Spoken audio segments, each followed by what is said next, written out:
Welcome to Rich Conversations. Today we'll meet up with Kevin Mueller. We actually recorded this in my own apartment, which was pretty awesome. That's the first time we've ever recorded in my apartment, and I kind of dig these home games. They're pretty nice. But anyways, we had a great conversation, and you can follow Kevin at Stairway to Kevin 14. Let's begin.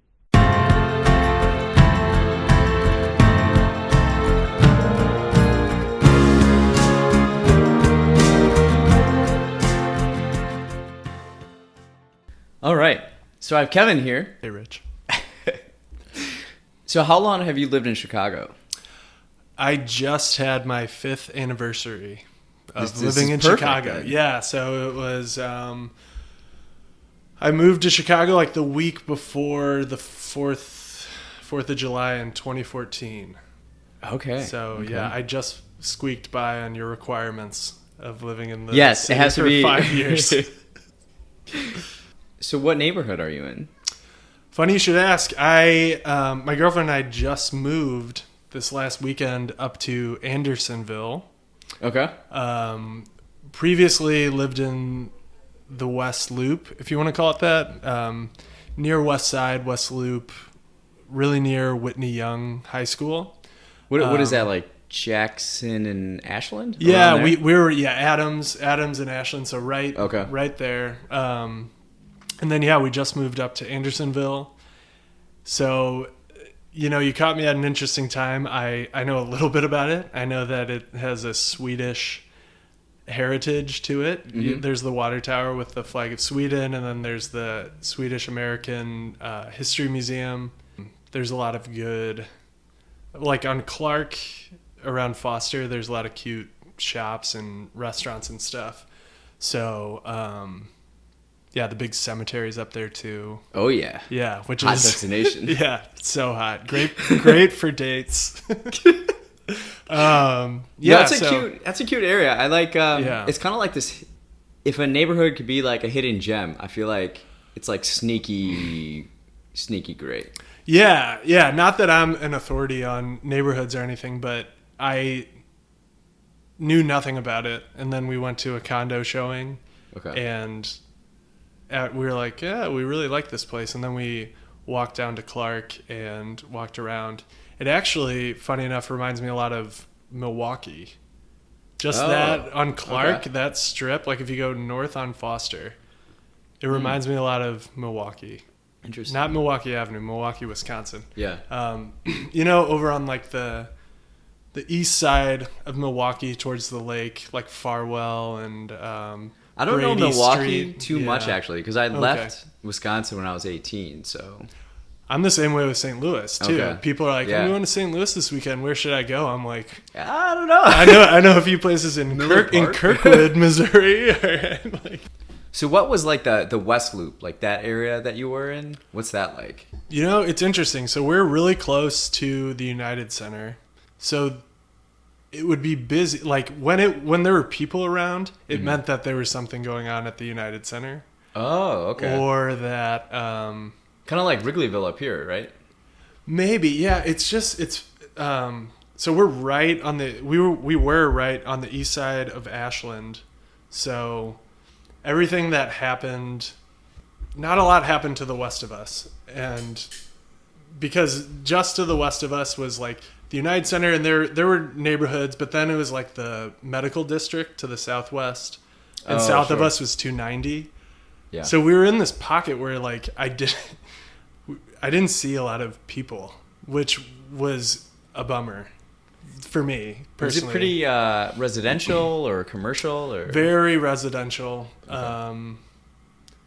And what was commercial was more like on Madison, and north of us. We were also living in a coach house, like first floor garden situation, so there's no natural light.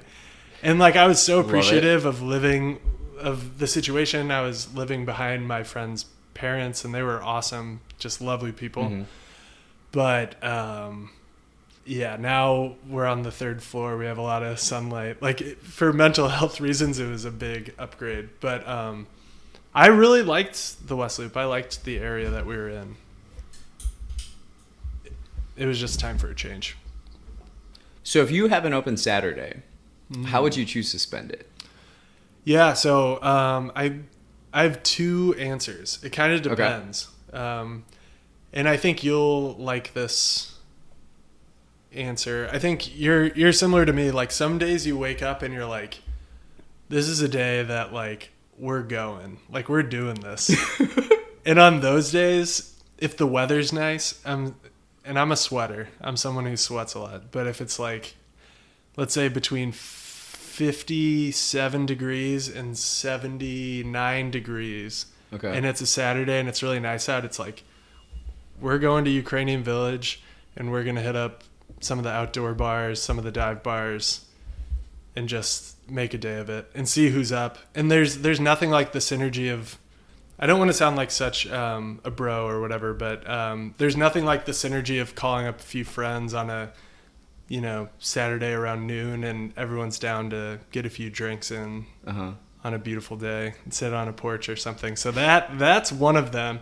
And then there's other days where I feel like, let's go, I'm ready, I'm driven to like be productive or be like a good member of society. So those days I like to that's the one I typically lean towards.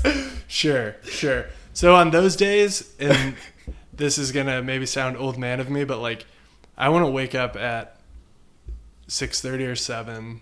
I want to get 3 hours of work done, which for me is like prepping for next week for the school week. Mm-hmm. And then I want to hop on my bike and go to the Lakefront Trail, go down to Promontory Point in Hyde Park, set up a picnic blanket, chill out there, maybe get a 6-pack, invite friends or by myself, it depends. And then I want to go to Powell's bookstore in Hyde Park. There's a great vegetarian place across the street from Powell's. And then, like in a leisurely way, make my way back. Maybe stopping in Bridgeport going over one of the bridges, getting to Bridgeport, getting to Pilsen. Man, you know all these hoods. Yeah, it's fun. I mean, so I've never had a car when I've lived in Chicago, which also gives me, I guess a lot of people have that, but like bike's my primary mode of transportation, followed by CTA, at least in the summer. Mm-hmm. So, I find a lot of solace on the Lakefront Trail. That's my jam.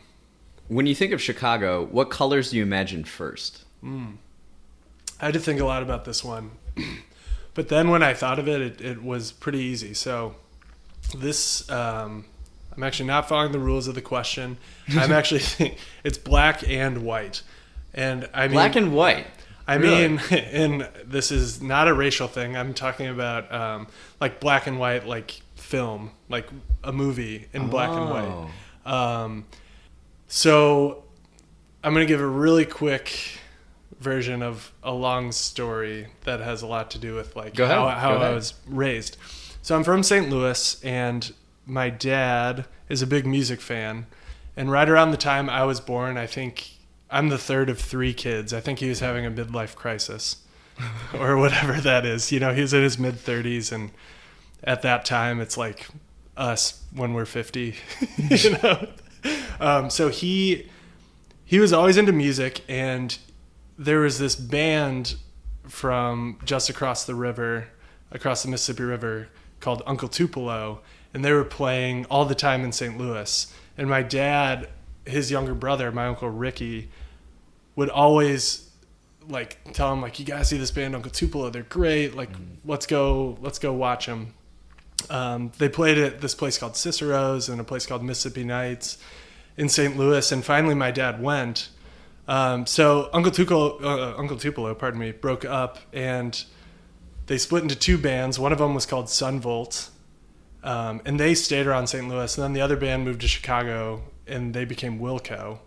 Oh, really? Yeah. So my dad saw, and in St. Louis, Uncle Tupelo is like this legendary, like everyone in the music know-how has some sort of tie to like my dad was at the last Uncle Tupelo show, and then he was at the first Wilco show. So anyways, I grew up, I remember like Wilco's first album, which is called AM, came out in 94 or 95. So I was very young, and I remember like dancing in the front room of our house, listening to that. My dad would always blast music, which I've inherited that.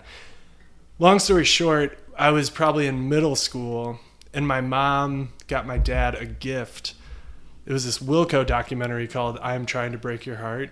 And this filmmaker, Sam Jones, filmed Wilco coming off of their album Summer Teeth. They were kind of like a cult indie band at that time. And they were recording what became Yankee Hotel Foxtrot, which is like their defining album. With like, the Marina Towers. Yeah, with the Marina Towers, exactly. And the movie is shot in like 35 millimeter, all black and white. And the opening scene is just like a camera like in the right against the dash in the window of a car going down Michigan Avenue when it's raining. Okay. And Jeff Tweedy, the lead singer of Wilco, is playing an acoustic version of I'm Trying to Break Your Heart. And it's like just magical as the credits are like appearing to the side of the screen. And I think the first time I saw it, I was in like 5th or 6th grade. And by that point, my dad was like, oh, he liked the more country roots of Uncle Tupelo and early Wilco. And by that time, they're getting experimental. So I think I watched it with him the first time, and then he's like, I'm done with these guys, But I was like, oh my gosh, this is the aesthetic and just like the buttoned up like properness of these guys making this like noise, but it's also art, and it sounded like the Beatles, but also sounded like the Velvet Underground, who I'd never even heard of. I mean, I'm kind of speaking out of my rear here, but like all this stuff, when I had seen that documentary so many times before I had even been to Chicago. Okay. And there's so many just beautiful shots of the city, and it's just like a whole aesthetic. But without getting too into it, like when I think of Chicago, I still think of that opening scene of driving down Lakeshore Drive, and you see the skyline, and it gets closer, and then suddenly like you don't see the tops of the buildings, and then you just see like all buildings. It's pretty cool. It's hard to explain. What's the name of it? It's called I'm Trying to Break Your Heart, which is also the first track on the album. Okay. Yeah, so I like when someone says Chicago, I still think of that. I was also thinking of like that album cover is still always just singed into my brain. So like the color of that album cover I was thinking about too, but awesome. Yeah. Thanks for sharing that. Yeah. To whoever cares, but that to me, that's what I think about. What's your proudest moment as a Chicagoan? Like to actually say like I am a Chicagoan, it was 100% the when Trump was supposed to speak at the UIC Pavilion, and there was the protests and they shut it down. The Trump camp was like, they got intimidated and they didn't come. Okay. So that's like Chicago flexing its... That was Chicago flexing its Chicago and being like, we're not going to stand for the things that you're... The vitriol you're spewing. That and I mean at that point I had lived in the city for a couple years, but I was like, because it made national news obviously, and I feel like we as a city we're kind of one of the only groups of people or that have been able to get him to shut his mouth. He still has that tower with his name on it. Well, that's true. That's true. You can't win them all. You can't win them all. But that, I just remember being so pumped up about that because I had just applied to do grad school at UIC too. So it felt like that's my school. Yeah, exactly. For me, like in terms of like being a Chicagoan, because maybe the one that a lot of people would say was probably my least favorite moment as being a Chicagoan was when the Chicago Cubs won the World Series, which was only a week before Donald Trump was elected president. So and I got strep throat in between both of those things. So that was not it's a good stretch for you. Yeah, that was not my proudest Chicago moment. So the rivalry with the Cardinals that's pretty heated, right? Totally. From my understanding. Yeah, definitely. I mean, it's funny because I think at some point, probably in the past couple years, Chicago has really become my home. Mm-hmm. But it's still like so ingrained. It's the same thing, Yeah. I'm sure, with you. Like the Packers are always going to be. And when I first team. moved here, it was like I was so riled up, and Yeah. But now Chicago is home, so it's like. Can't we all just get? It's like I get to pick and choose, and yeah. Well, I will say, it's October 1st. Order is restored. The Cardinals are in the playoffs. So are the Brewers. They're playing tonight. Yeah, well, they won the Central. Right. But it's one of those things, like, I think, like, anything, like, it's not a hatred for the Cubs anymore. Especially, like, I think they were pretty savvy the past few years. Unfortunately, I hope they're still... And I'm probably making a lot of Cubs fans mad. But I hope in the years to come, even with Madden and Epstein might be going, and there's probably going to be trades, I hope they're still competitive. Because it's more fun when the Brewers, Cubs, and Cardinals are battling. It's just way better. The last few years has been those three. It's great. Yeah. And the Cardinals and Brewers even goes back to when I was in college. Yeah. In 2011. You're just living in enemy territory all the time. Yeah, right. The Central Division. That being said, Bears 100%. Sorry, Rich. If someone were to visit you from out of town, what restaurant would you take them to? Chicago Diner. The one in Logan Square, probably. Okay. Meat free since '83. For That's those their of you who are slogan, wondering. right? Yeah. Okay. I have been a vegetarian for over 3 years, and it's where I took Mary, my longtime partner. I took her there on our first date.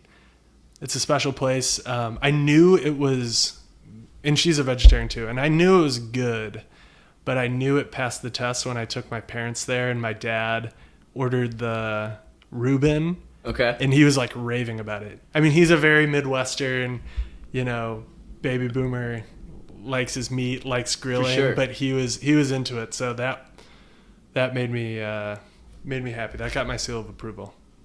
So any listeners who have never been there, even if you're not into, even if you're very into eating meat, it's still a pleasant, really good meal, and it's funky and fun. So cool. Yeah. What's your hidden gem in this city? That's a good one. In terms of restaurants, I'm actually nervous to say because I don't want to blow it up. Ooh. For all the rich conversation. For all the what are your fans called? Are they called? Oh, we don't have a name yet. I don't know. Rich kids. I don't know. For all the rich kids. For all the rich kids out there. There's a place. There's a place in I guess you would call it Wicker Park. It's like that weird unincorporated, like Noble Square, whatever that is. It's okay. South of Division on Milwaukee. So we're going southeast on Milwaukee Avenue. You pass sure. like where Division Ashland. Mm-hmm. That whole big area. You're going southeast on Milwaukee, and there's a place called Kin. Kin. It's Kin Thai and Sushi. Okay. And it's fantastic. It's cheap. It's like really clean. They're always playing this like pretty funky ambient music, which is great. And there's no one ever in there. They have to survive. Is it like a new place or an old place? I don't know. It's been around for at least 4 years. I've been going there consistently, but it's like a solid date spot. Like if Mary and I are like, we're hungry, we want something good, we don't want to like put too much effort in. Like you don't have to put in a reservation. They have to thrive off of takeout. Oh. Because it's... That's a good point. Yeah, because there's like honestly never anyone in there. And it's very good. It's You got very the place good. to yourself whenever you're there. Yeah, pretty much. So yeah, BYOB? oh, of course. Nice. And there's a liquor store like 2 storefronts down, and then there's also an occult bookshop. So if you want to get a little freaky, that's like next to the there you liquor go. store. So it's a Yeah. great little strip. Nice. Bring your parents. I'm sure they would love it. Yeah, of course. Kin? Kin. Kin. Cool. Yeah, I dig. What sound do you most affiliate with Chicago? This was a good one. This one was hard. So, like I was saying, I do a lot of transit. I take a lot of transit, and I think this is gonna sound weird, but just like since I'm a CPS teacher, I'm always on the bus with students, Okay. and it doesn't matter what time of the day it is. Like the kids riding on the bus are so loud, and they're always laughing, and like that's the part that if they were loud and being like mean to each other, it would be annoying, but they're always like laughing and having a good time. And it's hard not to like, even at 6 a.m, it's hard not to be like, to smile for me. So it's like the kids laughing, and that's totally part of my job too. Yeah. I mean, if kids aren't laughing when, or at least smiling when I'm teaching them, then I think I'm doing something wrong. That's a really good answer. Yeah. What music has influenced you the most during your time in the city? So since I've been in the city, I've been really interested, kind of in the music of Chicago, but there's something inside me I just can't, and I'm also gonna probably offend some of the listeners. I can't get totally behind blues music. Like I'm so thankful for it because it gave us rock music. But there's something about like walking up and you're like, oh, live music, cool. And then it's like and I'm like, gotta go. We're out of here. I don't know what it is. So but Chicago has a really rich indie rock history. So there's a guy named Jim O'Rourke who also has ties to, he engineered Yankee Hotel Foxtrot, but he's actually a DePaul Music School grad. Shouts out to DePaul Music School. It's all the stage people. And yeah, so he was in this band called Gaster del Sol, which him and another dude David Grubbs is his name. They were on Drag City, which was a Chicago label, like experimental folk, noise stuff. And then Jim O'Rourke, he was this prolific producer. He worked with Sonic Youth. He worked obviously with Wilco, a bunch of other people. And then he would also make these like pop albums, which he kind of like disregarded and was like, oh yeah, whatever. Like, but they are insane. What are some of these beautiful pop albums? They're all named after movies by this director named Nicholas Regg. So the first one's called Eureka, and it's just really great. It's hard to explain. Like, you know Burt Bacharach?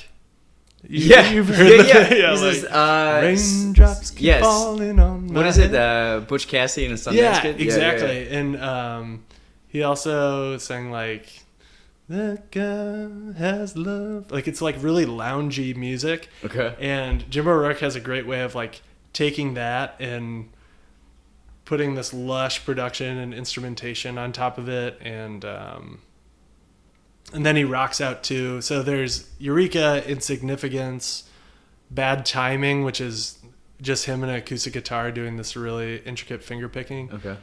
And it's all on Drag City, which I had mentioned before, but they're like, it's an independent music label from Chicago, which is the absolute best. Like, as a like closeted aspiring songwriter, like Drag City is, you know, the altar that I worship in front of. Ty Segall is on that, Bill Callahan, Dave Berman of the Silver Jews, who just passed away. But just in terms of like indie rock songwriting, it is top of the line. So yeah, Jim O'Rourke is kind of like, he is Chicago too. Okay. To me, even though he now lives in Japan. Wow, But like since being in Chicago, like I knew him in high school and college, and I was like, oh yeah, I like Jim O'Rourke. But like, there's something about listening to him and listening to some Wilco albums like on the train. Okay. And it's just like, they have also been on this train or this bus. Wow. Or yeah. no, and it just like it seems to connect, and it's probably all in my head, but it's also Yeah, it's a good place to take it though. yeah, That's cool. yeah, totally. What's a common scene you see in your daily interaction with the city? Common scene I see. I think this one for me is, there's a pretty high ratio of people that I walk by that will make eye contact with me and either nod or say hello. And I don't think that's the case everywhere, sorry. So I think I see a lot of like, I don't know what the word is, but positive interactions amongst people. And Okay. for me, like it means, like I'm always, if I'm walking down the street, I try to intentionally keep my head up and make eye contact and like say, hey, or just something. Yeah. And the reciprocity with that, when it comes back, is just like an automatic, what is it, serotonin boost or whatever, you know, Okay. like in my brain. And I think it's the easiest way to pass along like a good feeling to someone Yeah. else. And I think Chicago, in general, I get a lot of good feedback with that. There's a friendliness to the city, which I've seen in Midwestern cities in general. But yeah, But this is maybe more bunched together, yeah, a little bit more busy. Yeah. Yeah, I would say so you have like the general baseline of friendliness. yeah. And then after the Cubs won the World Series, it was like on steroids. Like everybody, everybody's making eye contact and their faces are just glowing and hey, how are you? You know, just like what? Not the 25% of the city from Southern Illinois and Missouri, though. Yeah. Yeah. Or Yeah. the South Side too, I'm sure. Yeah, good point. But I do love that kinship between the White Sox and Cardinals. if you had secret information that Chicago would be destroyed in 1 week, what's one quality you would keep to rebuild the city? The thing about Chicago, and I just recently pinned this down, there's a kindness, like we were saying, this friendliness, but also people from Chicago aren't wimps. Mm-hmm. You know what I mean? Like you meet someone from Chicago and like they won't like back down on things. There's like maybe grit's the word. Okay. It's like they're kind and they're, you know, Midwestern nice and they are accommodating, but also like they're not wimps. Whereas like I think that's why I like being from St. Louis. I think sometimes I'm like a wimp. And I think these people aren't wimps because, you know, the weather in Chicago is brutal. And I don't want to take too much of Colin O'Brien, shout out Colin O'Brien, of what he was saying about like the tough winters. But I think that he made a really good point that like it's, that it gives you an extra layer of skin. Yeah. Or something. Yeah, so that's what I would keep. This kindness, but also like a resoluteness and standing up for what you care about. Yeah, I love it. Yeah. What's one small thing you would do to improve your neighborhood or the city as a whole? Okay, so this is a small idea, but would cost a lot of money. Love those ideas. Yeah, right. Or the thought is small. Okay. The idea is maybe big. I think that there should be a second loop. A second loop, you say? So if we're talking about the train line, I think there should be a second loop a couple miles out of downtown. Okay. Making like a vector around that connects all of the lines together. and every stop is just at a different train line. So let's say it starts at like Irving Park on the north. Okay. And then it like curves down to like Pulaski. So like circling the outer limits of the city? Pretty much, but not really the outer limits. I want it to hit like I was thinking about this. Yeah, Irving Park isn't. I think definitely it'd be, not like. Sure, I think it'd be like Irving Park, Pulaski, and then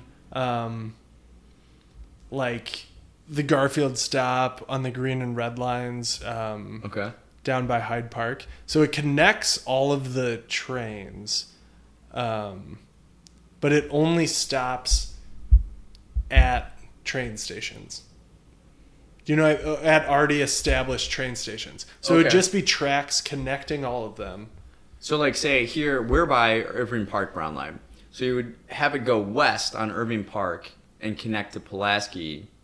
It's just like a straight shot. Yeah, it would hit the blue line. It would hit... I looked at the map. I can't think of it now. Yeah. And the big reason is like you live here, and I'm just gonna say here in general in case some rich kids are stalkers. But you come from O'Hare. Yeah. And you probably Uber, right? Mm-hmm. Or I wait for the 80 bus. Oh, okay. But sometimes don't it's give like, too much away, Rich. No, I'm just kidding. But what if you could take the blue line straight out of O'Hare and then take something that connected it right to the red line? Or maybe not you, but maybe someone that lives east of the red line. Okay. You know what I'm saying? Yeah. So it would be an outer loop that it's a way to connect to all the trains together, because most other major cities, and I'll use Paris as an example, at their Union stations, or like the Gare du Nord or whatever, the North Station. Okay. There's a couple different ones, but like all of the train lines meet. At Chicago's Union Station, the Amtrak meets, the Greyhound buses, but there's actually no intercity trains that meet at Union Station. So you're saying like there's no one spot for the CTA where all the lines meet. Right, exactly. And you should be able to be anywhere. I think in my vision of the city, and since I take transit a lot, you should be able to go from anywhere, get to a train line, and be able through like it might be 5 different moves, but you shouldn't have to pay more than once. You shouldn't have to swipe more than once to get where you need to go. That's via interesting. Train. So I think there should be an outer loop. Okay. How likely do you think City Hall has looked at this before? I'm sure they've gotten an estimate and then it's died. Yeah, right there on the spot. Yeah, I don't think that I'm the first person to have thought of this. Right. But right. I think a lot of people out of convenience, probably coming back from O'Hare after a long flight, like an international flight, and wanting to get home but not wanting to pay, and after just being on vacation, an extra $50 to get home to their home in Uptown. But not just O'Hare, but just like around the city, Totally. I mean, it's a shame that I have to always bike to Promontory Point in Hyde Park. It'd be nice to just take a train down there. I mean, not even to mention all of the, discriminatory redlining that happens on the south side, which, again, I'm not an expert on, and I don't even want to get into that. But I'm just thinking of convenience for me. There you go. When people learn you're from Chicago, how do they respond, and what's your reaction? So I'm also going to twist this a little bit. Okay, go ahead. When people from Chicago learn I'm from St. Louis, it's usually bleep the Cardinals, like right off the bat. Nice. Mostly. Classy. I like it. Yeah. Yeah, and it's interesting. I feel like I always feel conflicted. I feel like St. Louis, Milwaukee, and Chicago all have parts of me, and all have formed me into who I am. So like, I really identify with the idea of being Midwestern. Yeah, you brought it up a number of times. The Yeah. word Midwest. Yeah. Yeah, and who knows what that even means? Because like people in I think you know what it means. Sure, I do. I think regionally we're still kind of confused about it because like Omaha's included in the Midwest, but so is Detroit. Where do you think Ohio comes in? Do you think that's the Midwest or no? I think so because I don't know what else you would call it. I feel like It's the flyover states, right? So there's the East Coast and the West Coast, and then everything else is kind of Midwest except Denver. Yeah, that's mountain. That's mountain Yeah, West. and like Salt Lake City, I guess, and then there's Yeah. the South, and then there's the Southwest. So it's all those flyover states I think are Midwestern, and I think it's this sensibility. Maybe there's a little bit of humility to it that is good. But the reason I like Chicago is because it's not like wimpy. Like you can be humble and not be a wimp. You can be friendly and not be a pushover. Right. Yeah. And I want so bad. Like that's the goal that I'm working toward. I am a pushover. Like that's something that like I have come to grips with. But that doesn't mean I'm settling for it. You know what I mean? I'm working to be better at that. So I think that is something that I think makes Chicago in particular in the Midwest so appealing and such a strong point. Yeah, that's really interesting. Yeah. Yeah. I don't know. I mean, you're also from the Midwest. So I'm sure you have things to say. I'm probably I feel like there's like a hard work ethic in the Midwest. Definitely. Yeah, it's kind of like put your head down, be humble. Yeah. Like And no, just do your thing. you did something awesome. You're like, no, it wasn't me. Nope. Yeah. Not me. Where like do you get everyone the wimpy else. part from? It's probably just me projecting from my own. Like, cause there's just been many times where I feel like I should have. It's always Is the it moment like after maybe it's like, the, gosh, I should have said something, or I should have. Do you stood think up for like myself. there's kind of this not inferiority complex, but like the coasts try to like muscle us? Maybe not necessarily the West Coast, totally. but the East Coast especially. They try to like Dude, the world is just all these. It's everyone's always trying to out muscle someone else, even to a really micro level. Like when, like moving into this new condo, like our next door neighbor was like trying to talk about like our shared space and how it was his turn to do this. It's like your turn, man. We just moved in. Like we're not talking about turns. What do you? It's all we're like not talking about turns here. Yeah, we're not at turns yet, man. But for me, I want a society where it's not like we don't need to muscle. Like, can we just not do that? Yeah, but can we don't not live. do this We don't live in dance? that right now.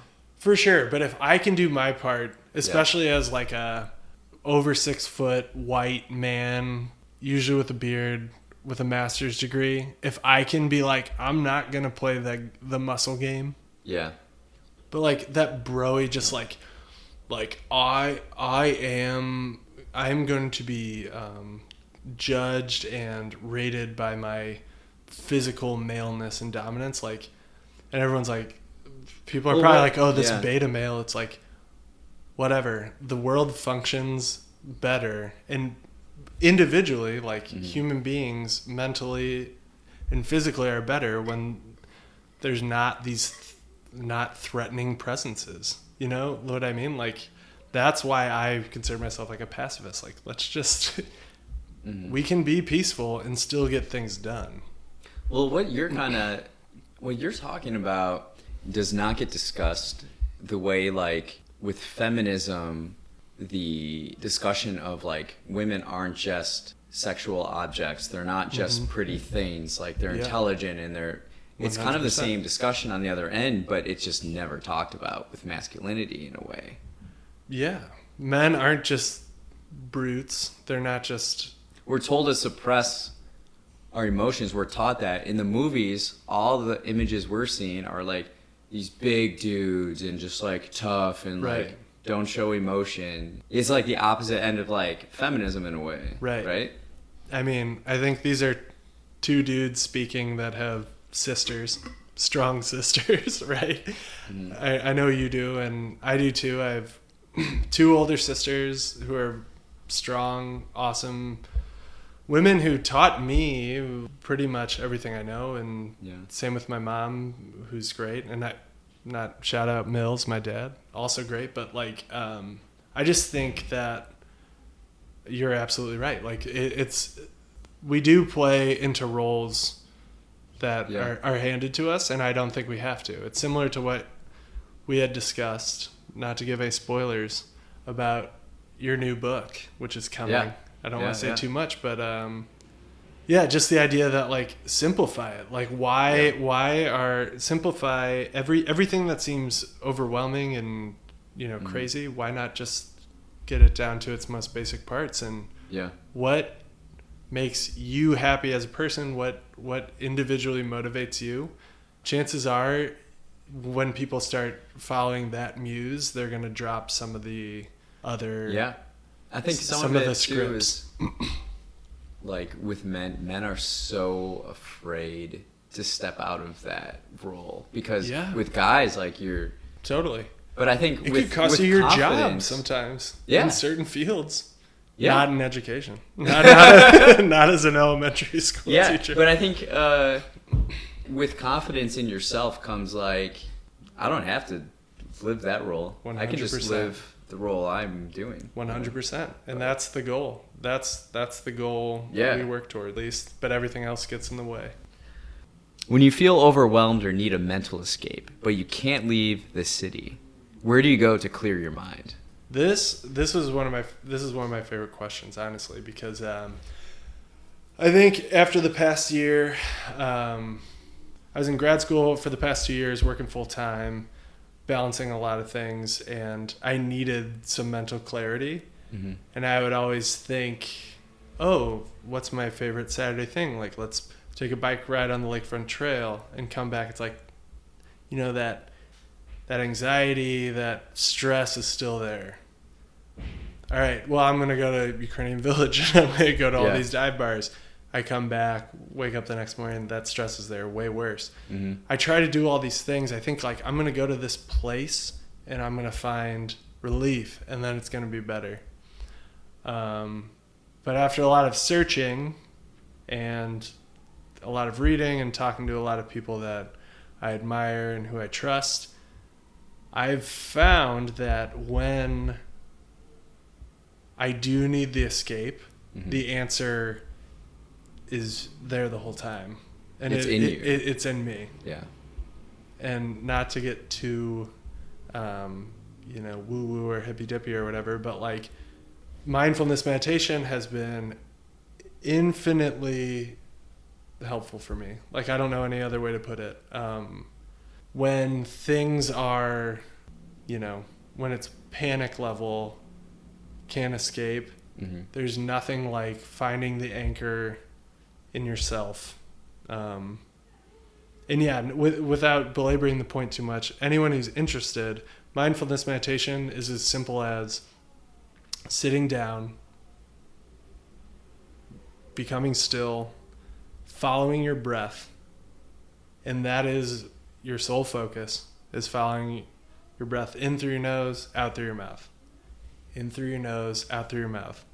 Inevitably, you're going to have thoughts that come up, and you just think them, and you take note of it. So I'm extremely stressed, extremely panicked. I sit down. I take a deep breath. I think, oh, the Cardinals are playing tonight. They're playing this team. I note it. Then I think, oh, this is due tomorrow. I need to do that. I note it. And then I think, oh, like, I actually did think that new Chappelle special was funny. And all three of those things, I gave them the same exact designation and weight. Mm-hmm. It's all about being non-judgmental. So suddenly, me thinking about, the Chappelle show, or like, did I remember to do laundry last night, is the same as, oh, I think I'm a failure at what I'm doing. Mm-hmm. Those thoughts are all the same, and they're all given the same weight of just, that's a thought. Yeah. because our whole perception of the world and what we're seeing and how we move in it, it all comes through our brain. It goes through our eyes, our ears, our nose, our touch, all of our senses. It's processed in our brain, and then our brain spits out an answer. We don't have to follow that answer. So for me, the place where I need to escape is just to find the calmness, which is within us all, because we've all been calm in our lives. Mm-hmm. And it's a state that doesn't change. We just have to allow ourselves to be there. So for me, that's where I escape to. I love it. Yeah, I love it. Yeah. What's something you're curious about recently?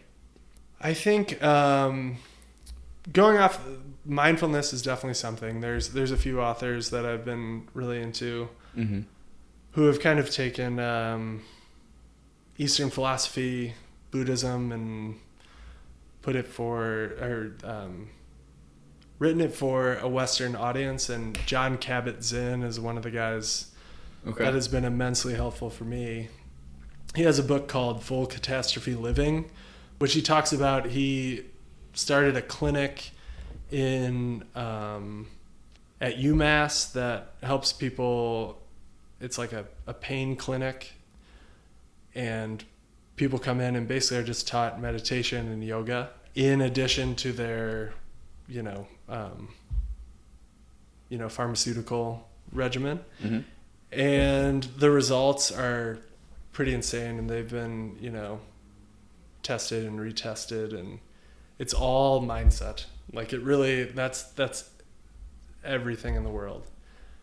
And when I'm thinking most clearly, the game of life, the board is like highlighted, like the moves are highlighted, but getting to that state is so rare. Mm-hmm. But I feel like with meditation, when you meditate and when your mind drifts away and when you go back to your breath, it's like doing a bicep curl for your brain.